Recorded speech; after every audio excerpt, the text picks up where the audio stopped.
The moon is just a giant rock in the sky, right? Then how does it change shape? To answer that, let's do an experiment.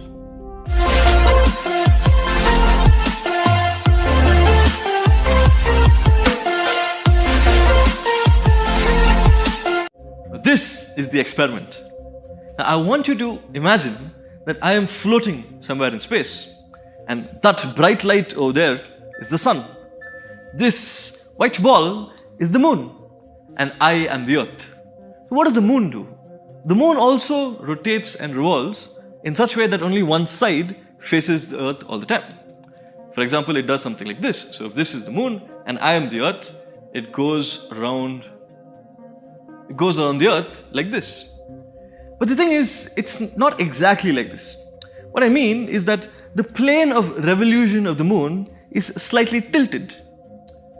Now, let's look at what the moon will look like as it goes around the earth from the earth's point of view.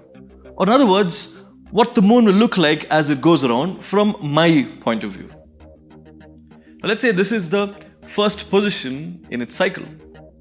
As you see, it's just in between the earth and the moon, so therefore you can't really see it from the earth, right? Because the side of the moon that's lit is facing the other way.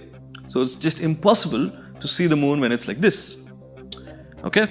But then the moon starts moving, right? It starts revolving around the earth.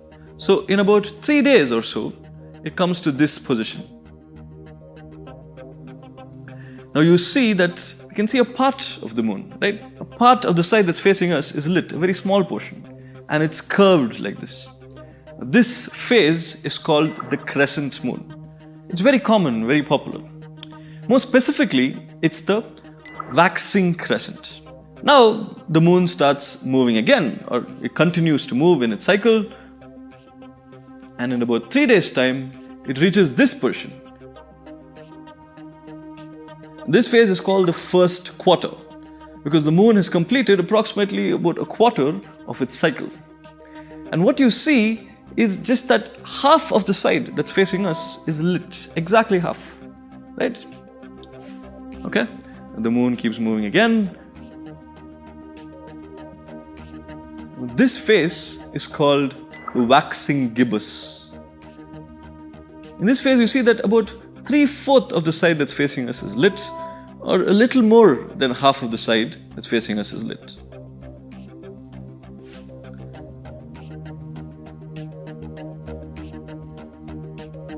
Now, in this position, we see probably the most popular phase of them all, maybe even the most beautiful. You see that the side that's facing us is completely lit, and this phase is called the full moon. In this position, the moon has completed exactly half of its cycle, so now it starts coming back towards the sun. And in about 3 days or so, this phase is what it reaches, and this is called the waning gibbous. As the moon moves even further, the next phase we reach is called the third quarter. And in this phase, exactly half of the side that's facing us is lit again, just like the first quarter. Now, this phase is called the third quarter because the moon has completed approximately 3/4 of its cycle around the earth. As it moves further,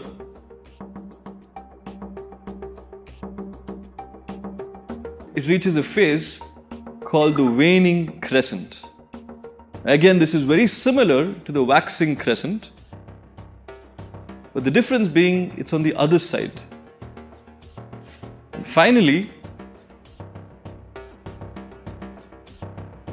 the moon reaches the push where it all began, the phase called the new moon. So after this, the cycle just continues to repeat. And this is why you see different shapes of the moon in the night sky.